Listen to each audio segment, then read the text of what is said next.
بات تو یہ میں آپ کو بتا دوں کہ خان کا سیاست کا، میں ہمیشہ کہتا ہوں کہ وہ سیاست کا ایک ہے،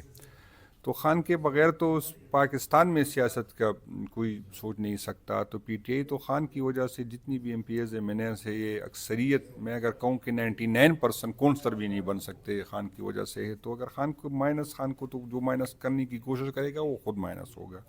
دوسری آپ نے کی بجٹ کی بات، تو میں آپ کو یہ بتا دوں کہ جب سے میں صوبائی صدر بنا ہوں خان تک میری رسائی نہیں ہے، نہ اس کا کوئی میسج مجھے آتا ہے نہ میرا جاتا ہے مخصوص.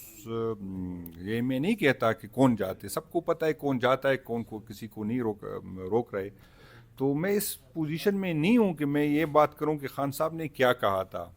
لیکن مسئلہ یہاں پر یہ ہے کہ خان صاحب کی طرف سے جب لوگ ملتے ہیں تو باہر آ کے وہ اپنی پسند کی باتیں کرتے ہیں، کچھ چیزیں کہتے کچھ نہیں کہتے. اور یہ افسوس کی بات یہ ہے کہ پھر اپنی بات پہ بھی نہیں کڑے ہو جاتے. آپ نے میرے والے معاملے میں دیکھا کہ جب میں چیئرمین ایک دفعہ آیا کہ خان صاحب کہہ رہے کہ یہ چیئرمین شپ چھوڑ دے، میں نے استعفیٰ دے دیا، چیئرمین کو گور صاحب کو جمع کی. پھر اگلے ہفتے وہی لوگ جو ملاقات کے لیے گئے تھے، اس نے کہا نہیں خان صاحب نے تو یہ نہیں کہا تھا، خان صاحب نے تو یہ کہا تھا کہ یہ خود فیصلہ کر لے. اچھا، پھر بجٹ کے معاملے میں پہلی ہمیں یہ بتایا گیا کہ خان صاحب کہہ رہے کہ بجٹ پیش نہیں ہوگا. بجٹ پیش ہوا. جب پیش ہوا تو یہ پھر بتایا گیا کہ خان صاحب نے کہا کہ اچھا کیا کہ بجٹ پیش ہوا، آپ اس کو دیکھیں جو بات لوگ نکل آئے تھے دیکھے، میں اس نہیں کہ کسی پہ. تو پھر کہا گیا کہ نہیں پیش تو ہوا لیکن خان صاحب کہہ رہے کہ نہیں ہوا. میں آپ کو یہ بتا دوں کہ اسپیکر صاحب نے ہر بندے سے رابطہ کیا کہ بھائی جان پارٹی مجھے بتائے. میں نے اسپیکر صاحب کی بات سلمان اکرم راجہ صاحب سے اپنے فون پہ کروائی کہ اسپیکر صاحب کہہ رہا ہے کہ میری رہنمائی کرے. مجھے کہا یا مجھے بتا دے، صوبائی صدر مجھے بتا دے، آپ بتا دے. اسی طرح کی میں تو نہیں کہ میڈیا کی بات پہ میں کروں گا، آپ کیونکہ ڈسپلن کا پابند ہوتا ہوں میں، تو مجھے تو اگر حکم آئے گی تو اپنی جی ایس صاحب کی طرف سے آئے گی، اپنی چیئرمین صاحب کی طرف سے آئے گی، جس کو خان صاحب نے جس پہ اعتماد کیا، جس کو عہدے دیے، تو وہ مجھے بتاتے کہ میں آگے میسج بھیجتا کرتا. کسی نے مجھے نہیں بتایا ہم ملیں گے، ہم بات کریں گے، ہم جائیں گے، ہم اس طرح کریں گے، اس طرح ہوں گے. جب بجٹ آ رہا تھا تو یہ نہیں کہ 1 گھنٹے میں فیصلہ ہوا. پولیٹیکل کمیٹی کا میٹنگ ہوئی تھی، میں نے اس میں شامل نہیں کہ اس لیے شامل نہیں کیا، میں یہ نہیں کہہ رہا ہوں کہ میں خلاف تھا یا میں حق میں تھا، مجھے پتہ ہی نہیں تھا تو میں کس طرح حصہ بنتا اس چیز کا نا. تو اس ٹائم یہ ریئیکشن نہیں تھا جو بجٹ پاس ہونے کے بعد آ رہا ہے. اچھا، پھر اس کے بعد یہ ہوا کہ سب کو پتہ ہے کہ اسمبلی کا جو ایجنڈا ہوتا ہے 1 دن پہلے آتا ہے، سب کو پتہ تھا کہ سبا بجٹ پاس ہو رہا ہے. تو یہ جو بات ہوئی کہ شدت سے ہو رہی تھی، تو وہ اگر اسی شدت سے اسی دن آتی یا 1 دن پہلے آتی تو صاحب ایم پی ایز ووٹ نہیں دیتے تھے. تو عجیب بات یہ ہے کہ جب بجٹ پاس ہو رہا تھا تو جس کے پاس انفارمیشن تھی وہ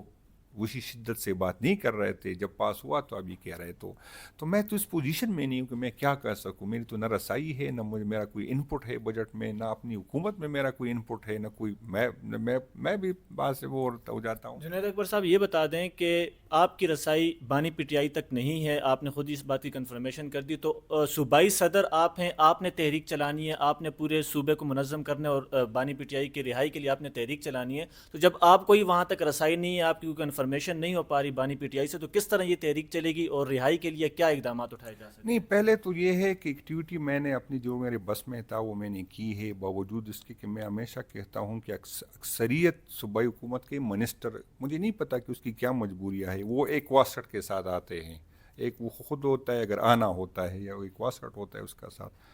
جو آپ دیکھیں ڈی پی میں دیکھیں، جن لوگوں کو میں نے عہدے دیے، جن لوگوں کو نے اچھے پروگرام کیے، مجھے ویلکم کیا، تو آپ دیکھیں کہ اس کے ساتھ کیا ہوا. تو آپ مجھے بتا دیں، میں جو صوبائی صدر آپ مجھے ایکسپیکٹ تو کر رہے، لیکن اگر مجھے بتا رہے ہیں کہ آپ اسٹیبلشمنٹ کے خطاب بیانیہ بنائیں، اور میں کوشش کر رہا ہوں جتنی بھی فورم ہوتے ہیں، لیکن اگر میں اسٹیبلشمنٹ کے خلاف بیانیہ بناؤں کہ اسٹیبلشمنٹ نے میرے ساتھ ظلم کیا، زیادتی کی، کسی اور کو مجھ پہ آ گیا، اور بیرسٹر صاحب میرا انفارمیشن سیکرٹری ہو، وہ انفارمیشن منسٹر ہو، تو آیا یہ بیانیہ بن سکتی ہے؟ یہ مجھے بتا دے. اگر مجھے یہ بتائے کہ میں کہہ رہا ہوں کہ میں آئی ایم ایف کو نہیں مانتا، آئی ایم ایف کے ساتھ یہ بجٹ نہیں ہونا چاہیے، اور میرا صوبائی منسٹر جو ہے فائنانس منسٹر صاحب فخر سے یہ بتائے کہ میں نے سرپلس بجٹ دیا کیونکہ آئی ایم ایف کی ڈیمانڈ تھی، تو بیانیہ میرا بن جاتا ہے۔ اگر میری وہاں پر ورکر جو ہے وہاں پر، اور یہ سرپلس اس لیے ہے کیونکہ وہاں پر 1,65,000 پوزیشنیں خالی ہے، جس میں کافی ضروری پوزیشنیں ہیں، جس میں یہ پوزیشن ہے میرے اپنے گاؤں میں 3 ٹیوب ویل بن چکے ہیں جو اس لیے سٹارٹ نہیں ہو رہے، اور لوگ ہمیں روزانہ سناتے ہیں اس لیے سٹارٹ نہیں ہو رہا ہے کہ اس پہ چوکیدار کی نوکری جو ہم نے کمٹمنٹ کی تھی وہ پوری نہیں کر سکے، کیونکہ ہم نے آئی ایم ایف کو خوش کرنا ہے، ہم نے سرپلس بجٹ دینا ہے، تو اندازہ کر لے۔ تو اگر اسی حالات میں، تو آپ مجھے بتا دیں کہ میں یہاں پر کہہ رہا ہوں کہ آئی ایم ایف کے خلاف میں بیانیہ دے رہا ہوں، میں فیڈرل میں احتجاج کر رہا ہوں، اور صوبے میں آئی ایم ایف کو خوش کرنے کے لیے کر رہا ہوں، تو یہ بیانیہ بن سکتا ہے۔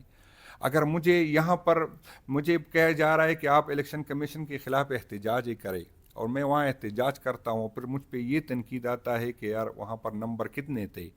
لیکن یہ تنقید کسی پہ نہیں آتا کہ ڈی سی پشاور آج کل کس پوزیشن پہ ہے۔ یہ کوئی نہیں پوچھتا کہ ای سی صاحبان جو اس ٹائم آروز تھے آج صوبائی حکومت میں کس پوزیشن پہ بیٹھے ہیں۔ کوئی یہ نہیں پوچھتا کہ جنہوں نے ہماری جو ہے ہمیں بے عزت کیا ہے، ہمیں اچھا تھا کہ ہمیں ریاست گولی مارتے، اس کی بنسبت جس نے ہم پہ اینٹی کرپشن کی FIR بتایا ہے، مجھے بتایا جائے کہ اینٹی کرپشن ڈائریکٹر جنہوں نے ہمیں بے عزت کیا تھا آج کس پوزیشن پہ بیٹھے، تو یا میرا بیانیہ بن سکتی ہے۔ اگر وہی ورکر جو میرے، اس لیے یہ کوئی جنت کمانے کے لیے لوگ نہیں جاتے، اس دنیا کے لیے کرتے، وہ کلاس ہمارے پاس کیا ہوتا ہے، کلاس 4 ہوتا ہے نا۔ اگر آج تک میں 1.5 سال میں اپنے ایک ورکر کو سویپر بھرتی نہ کر سکا، تو بیانیہ بن سکتا ہے، میں لوگوں کو نکال سکتا ہوں۔ یہ مجھے بتا دے، پھر مجھے گالیاں میرے حصے میں آتی، اختیار کسی اور کے پاس ہے، میں ایرریلیونٹ ہوں، تو ان حالات میں کیا کرتا ہوں؟ میں نے آج کچھ باتیں مزید بھی کرنی ہے، کیونکہ اس طرح نہیں چلے گا کہ گالیاں میرے حصے میں، اختیار کسی اور کے پاس۔ ہماری پولیٹیکل لوگ کمیٹی کی آپ دیکھیں ممبران کہاں رہتے ہیں، وہ نیوٹرل بات کر سکتے ہیں۔ آپ بتا دیں، مجھے لسٹ نکالے کون پشاور میں رہتا ہے، پولیٹیکل کمیٹی کے لوگ پنجاب کے کتنے لوگ پشاور میں رہتے، کون کی پی ہاؤس میں رہتے، کون وکیل صاحبان کس سے خرچہ لیتے جو خان صاحب کے پاس جاتے۔ آپ مجھے بتا دیں اس حالات میں تو بہت بے نمبر 6 مہینے مجھے کیب ماحول بنانے، مجھے کہے جب میں وہاں جاتا ہوں مجھے جو رسپانس آتا ہے، میں اس کا میں جو اچھا رسپانس ملتا ہے پھر اس کو بھگتنا پڑتا ہے۔ آپ بتائیں میں اس حالات میں کیا کروں؟ اچھا جنید صاحب، یہ بھی بتا دیں کہ ابھی آپ کے پاس اس طرح کے اختیارات نہیں ہیں، آپ کو اس طرح کا رسپانس نہیں دیا جا رہا، بیک نہیں کیا جا رہا صوبائی گورنمنٹ کی جانب سے جو وہاں پہ KP میں ہی صرف پاکستان تحریک انصاف کی گورنمنٹ ہے، تو ان تمام حالات میں آپ ایسے ہی چلنے دیں گے یا آپ سٹیپ ڈاؤن کر جائیں گے اگر یہ اصل میں خان صاحب نے یہ عہدہ مجھے دیا ہے تو یہ غلط میسج جائے گا، لیکن میری خواہش ہے کہ میری جگہ کوئی اور صدر ہو۔ میری خواہش ہے کہ وہ بندہ چلے جو حکومت سسٹم کے ساتھ چل سکے، جو موجودہ پارٹی کا اندر جو سسٹم ہے اس کے ساتھ چل سکے۔ میرے لیے میں نہیں چل سکتا، میں کلیئر کہتا ہوں کہ میری خواہش ہے کہ میری جگہ کسی اور کو صدر بنا دیں۔